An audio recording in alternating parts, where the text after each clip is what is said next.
Joining me now to discuss this and more is Congressman Greg Steube. He represents the 17th Congressional District of Florida. He serves on the House Foreign Affairs Committee and the House Judiciary Committee.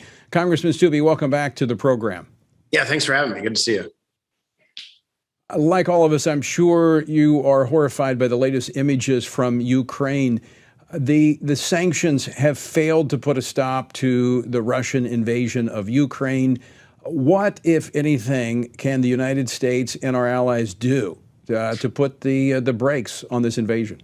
Well, we need to put real sanctions, and we should have done that a lot sooner than we did. And the challenge is, and I know it's not directly related to Ukraine, but it is related in the sense that the Russians will be able to avoid all of these Western sanctions because this Biden administration is using the Russians and the Chinese to negotiate a deal with the Iranians. And if that deal is negotiated and entered into, it is a way that Putin and the Russians can avoid all of these Western sanctions that are inhibiting them right now and go through the Iranians to get what they need. And they're using the Chinese to be able to buffer them economically. So until we start sanctioning those other countries who are assisting Russia, it's not going to be as much of an impact on them economically as it should be. We said a long time ago that we should have put sanctions on them in 2014 when they invaded Crimea. The Obama-Biden administration did not do that. We should have put sanctions on as soon as the Russians were getting on the border of the Ukraine. This administration didn't do that. And now the Russians are being able to avoid all of these sanctions by getting buffered economically from the Chinese. And now if this deal goes through with the Iranians, we'll be able to completely avoid sanctions by going through the Iranians. Yeah, that's what's so amazing about this. The Biden administration is actually sitting on the same side of the table with the Russians in this Iran nuclear deal. And you're right, as we've seen, the ruble has bounced back, in part, I think, bolstered by the Chinese. But the Ukrainian forces have exceeded what many thought was possible in pushing the Russian army back from the western portion of the country. Now, some say they're just regrouping to go onto the eastern part. But does this have implications for Putin, and could it bring about a possible peace agreement?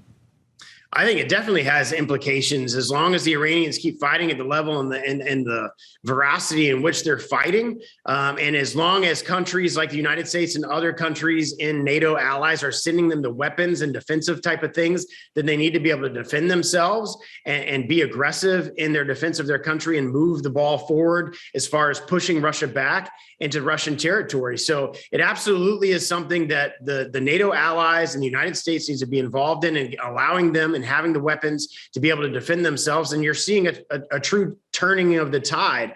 A lot of these Russian troops only had 5 days worth of gasoline, fuel, and food. And it's because they believe that they could get all the way to Kyiv in 5 days. It's been over a month now, and they haven't even made it there, and they're retreating from Kyiv. So that shows you the resiliency and the fight of the Ukrainian people. And as we see these pictures of the horrific things that the Russians have done, we absolutely need to stand together as not just a country, but as a world against the atrocities that the Russian troops are committing against the Ukrainian people. Well, let me just very quickly address that point where we don't have to wait until months, years after this to look at the evidence we're seeing in real time.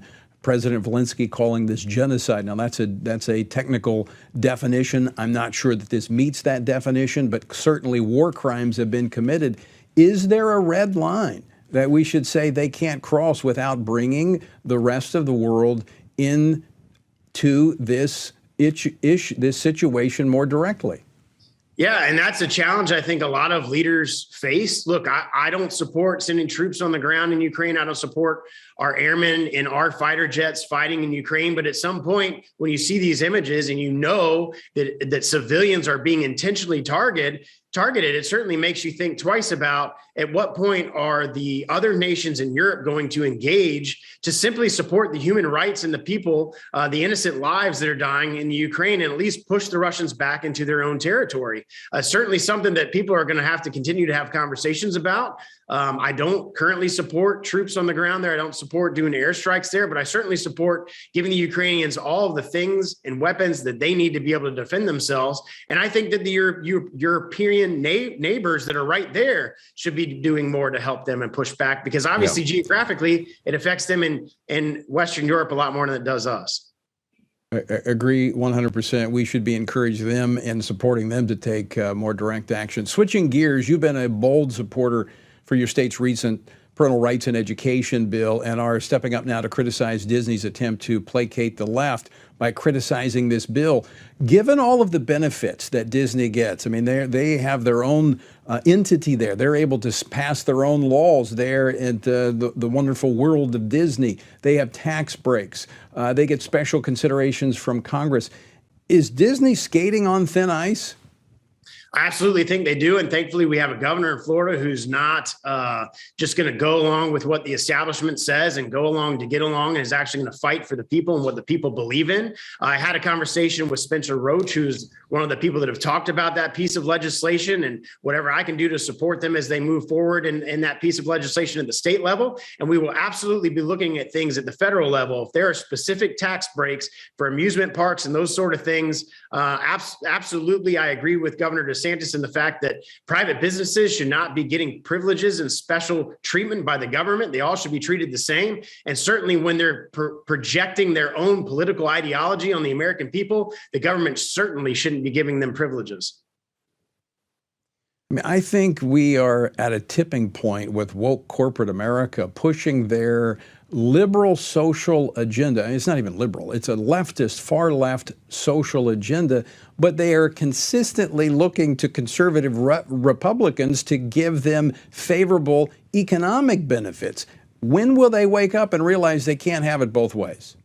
Yeah, that day has come to an end. Certainly for me, I can speak for myself there. When your 11-year-old son is watching the latest Disney movie on the Disney Channel and comes up to you and says that he watched two little boys kiss each other, and obviously that's not what a family values that we have in our family, and you have to have a discussion about that, which is why I personally canceled Hulu and personally canceled the Disney Channel. And I encourage other people that don't abide by this woke ideology and infecting our children with sexual identity and gender identity, all the sexualization that is occurring in those type of segments and shows and movies. It's time for the American people to stand up. It's time for parents to stand up who have the right to teach those type of things and have those type of conversations with their kids, not see it in a movie from Disney. Well said. Could not agree more. Congressman Greg Steube, always great to see you. Thanks so much for joining us today. Yeah, thanks for having me.